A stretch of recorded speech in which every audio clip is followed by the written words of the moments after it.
सरसेनापती प्रतापराव भोसर आणि सरसेनापती श्री हंबीरराव बाजी मोहिते यांच्या वारसदारांना आपण या कार्यक्रमासाठी बोलवलं त्याबद्दल आयोजकांचं मनापासून त्यांना धन्यवाद देतो. किल्ले बांधणी स्पर्धा, त्याला स्पर्धा नाही म्हणता येणार, किल्ले का बांधायचे याचं महत्व लहान मुलांना कळावं आणि ज्या किल्ल्यांच्यामुळं आपल्याला स्वराज्य मिळालं त्यांची ओळख व्हावी ते कळालं पाहिजे, हा खरा उद्देश आहे. चिखल मातीमध्ये आपण जे काही किल्ले बनवतो, ज्यांना बक्षीस मिळालं त्यांचंही कौतुक आहे आणि ज्यांना नाही मिळालं त्यांनी पुढच्या वर्षी नक्कीच बक्षीस घ्यायचंय आणि त्यांचंही कौतुक. अनेक किल्ले 370 किल्ले जवळजवळ स्वराज्यामध्ये आहेत. महाराजांनी काही किल्ले बांधून घेतले.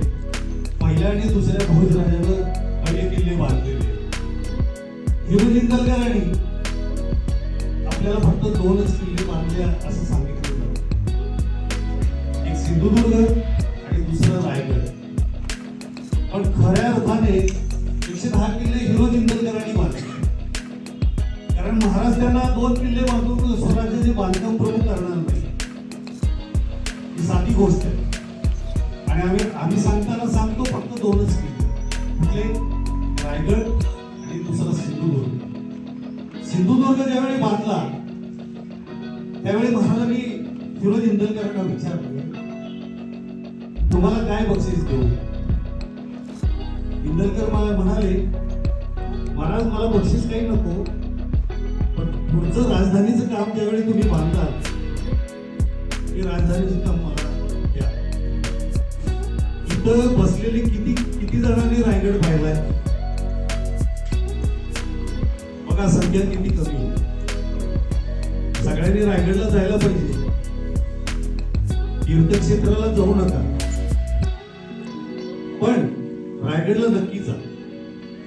कारण तुम्ही रायगडला गेल्याशिवाय काही अंशी शिवराय कळणार नाहीये तुम्हाला. काशीला गेला नाही तरी चालेल, आणखी कुठे गेला नाही तरी चालेल, रायगडला जाऊन एकदा आपला माथा टेकून ज्या किल्ल्यावर अनेक राजांनी, शंभूराजे असतील, राजारामराजे असतील, छत्रपती शिवराय असतील, यांनी जे काही स्वराज्याचं स्वप्न पाहिलेलं होतं ते सत्यात उतरवलं.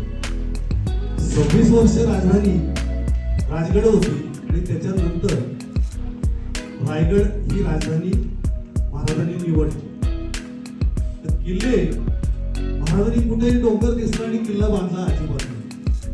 त्याची भौगोलिक परिस्थिती काय आहे, आजूबाजूला झाडी किती, त्याची समुद्र सपाटीपासून उंची किती आहे, वरचा खडक कुठल्या प्रकारचा आहे, तिथं पाणी किती महिने टिकू शकतं, वाऱ्याचा वेग किती आहे, कुठून कुठे वारे वाहत आहे, अशा संपूर्ण शास्त्रीय दृष्टिकोनातून अभ्यास केला आणि किल्ले बांधले. म्हणून त्या किल्ल्याचा एवढं प्रचंड महत्व का आहे? शत्रूलाही अभेद असणारे किल्ले आपल्या महाराजांनी त्यावेळी बांधून घेतले आणि आपल्या ह्या पिढीला किल्ल्यांचं महत्व कळावं. स्वराज्य सहजासहजी मिळालेलं नाही. शिवरायांच्या आणि मावळ्यांच्या कष्टातून हे स्वराज्य उभं राहिलेलं आहे. प्रत्येकानं किल्ल्यावरती गेल्यानंतर मी आता जे सांगितलं ते बघा नक्की. कारण त्याचं उदाहरण पन्हाळा किल्ला आपल्याला देता येईल. 6 महिने वेढा पडला, 6 महिने पाणी त्या गडावरचं पुरलेलं आहे. तर त्याच्यामुळं जनावरं मेलेली नाही, माणसं जिवंत राहिली. व हे शिवरायांची दूरदृष्टी हे आपण अभ्यासली पाहिजे. फक्त शिवजयंती पुरतं मर्यादित जय म्हणणं हे कितपत योग्य आहे? आपण शिवचरित्राचा अभ्यास केला पाहिजे आणि तो शिवचरित्राचा केलेला अभ्यास आपल्या आयुष्यामध्ये नक्कीच आपल्याला उपयोगी पडेल. तुम्हाला परत नंतर उशीर होईल, मी जास्त बोलणार नाही.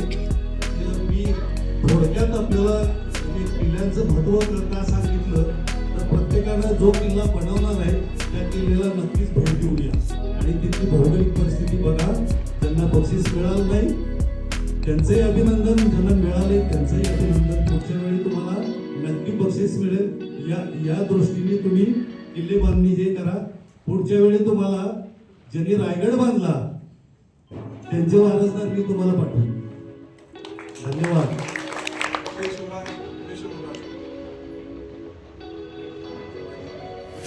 आज शहरामध्ये माईक जरासं वर पकड, जवळ घ्या.